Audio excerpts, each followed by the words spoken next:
Bon, comme vous le voyez aussi, c'est vers 8h25 passé.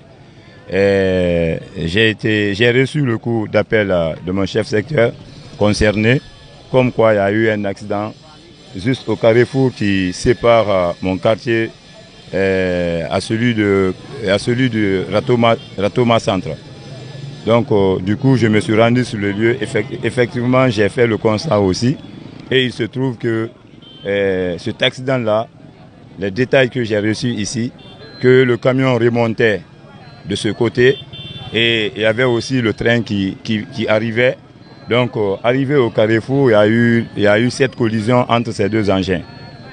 Donc dire que vraiment c'était ça la cause, ça je ne peux pas vous expliquer la cause réelle, comment c'est arrivé.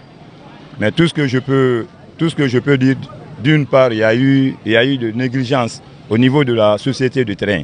Est-ce que vous voyez? Normalement, à chaque carrefour, normalement, la société devrait poster les agents de sécurité qui sont là.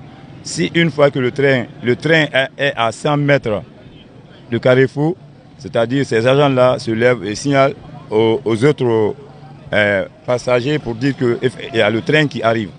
Là, chacun va prendre sa disposition. Mais malheureusement, c'est parce qu'il n'y avait pas des agents de sécurité de la dite société. Depuis mon arrivée, je me suis toujours battu dans ce sens-là. C'est-à-dire tous qui sont sur l'emprise là, de libérer.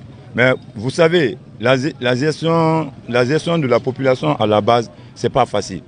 Vous venez aujourd'hui, ils disent bon, nous allons quitter. Ils quittent, 2 jours, 3 jours après, ils reviennent encore s'installer sur le même lieu. Je suis allé même vers les personnes concernées qui ont leur PACA là-bas, pour les faire savoir qu'elles ne doivent plus s'installer là-bas. Déjà, ce qui est arrivé, ils n'ont qu'à remercier le bon Dieu parce qu'il n'y a pas eu de perte en vie humaine. Bon, malheureusement, je ne pense pas. Je ne pense pas. Il n'y avait pas les gens dedans. Je ne pense pas.